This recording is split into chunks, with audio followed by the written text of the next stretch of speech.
And welcome back to the channel. On this video, I want to talk about Lectric e-bikes, the #1 selling e-bike in the US. And there's one thing that is not so good in my opinion about them, and that's their looks. And I know looks don't mean everything, but let's face it, we all want a decent looking bike, right? And I think in the looks department, I put Lectric down there as one of the worst in my opinion. I don't like their looks. And so let's talk a little bit about looks, because looks aren't everything, right? But so let's talk about it. Why do they look in kind of weird, ugly, if you want to call it that? But the truth behind their design, let's talk a little bit about that. So at first glance, Lectric e-bikes like the XP and XPedition do look a bit unusual. Chunky frames, small wheels, which I'm okay with. I like 20-inch wheels. Low slung geometry and a foldable hinge that makes them look more like a scooter than a traditional bike. But every part of that weird design is intentional.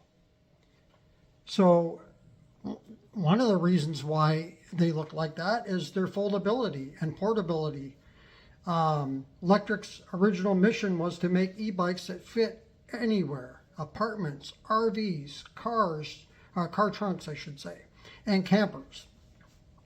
And to do that, they use 20-inch wheels and a folding mid-range hinge, mid-frame hinge, giving the bike a compact footprint. That creates the stubby look, but it's what makes them easy to store and transport. So, and then you talk about utility over style. Unlike most e-bikes designed to look sleek or sporty, Lectric focuses on utility and affordability. That means integrated rear rack for hauling groceries or gear, thick aluminum frame to handle cargo and heavy riders, wiring routed externally for interior for easier maintenance, not hidden like on high-end models. It's a function over form approach, not pretty but practical. Small wheels, big torque. The small 20-inch wheels aren't just for folding, they increase torque and acceleration, which is true. That makes them, even the lower 500 to 750 watt hub motors feel punchy and capable, especially on hills or when carrying cargo. Battery placement. The boxy down tube and thick frame exist partly to house a large removable battery, low and centered, which is what you want.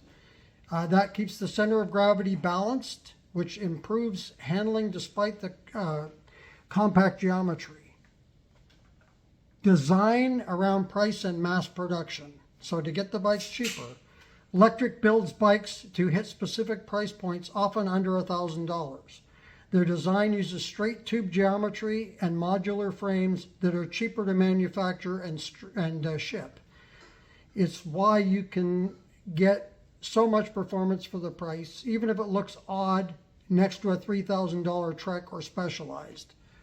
The design actually works. Owners quickly realize that the weird look disappears once you ride one. And I've ridden Lectric bikes, they're fine. They just, to me, look a little different.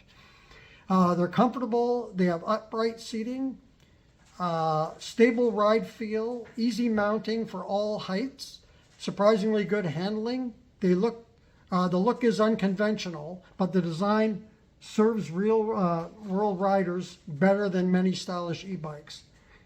So basically the bottom line is Lectric e-bikes look weird because they're designed around function, for foldability and affordability, not fashion.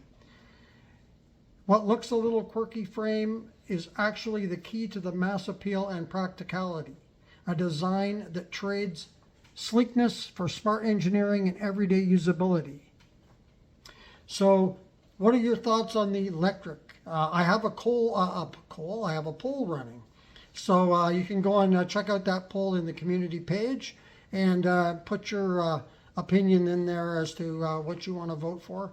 I think they look not the greatest, but they work. You know, you hear a lot of people that own them have no problems with them. They love the bike, and the bikes are affordable, which is the big thing, right?